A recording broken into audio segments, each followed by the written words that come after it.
Hey there! Today I'm going to show you how to download the RedNOTE app. Let's dive right in. First of all, find the App Store on your home screen. Now open it. After opening the app, tap onto the search button at the bottom, just right here. Then again, tap onto the search bar option at the top, just right here. Then type RedNOTE app, just like this, and search for it. Now wait for a few seconds.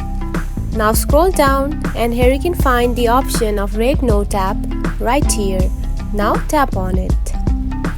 Then to download it, you need to simply tap on to get. Now tap on it.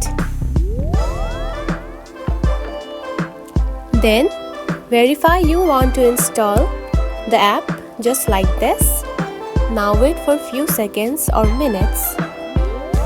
And now you can see the app has been downloaded. Now to open the apps, simply tap on to open, just right here.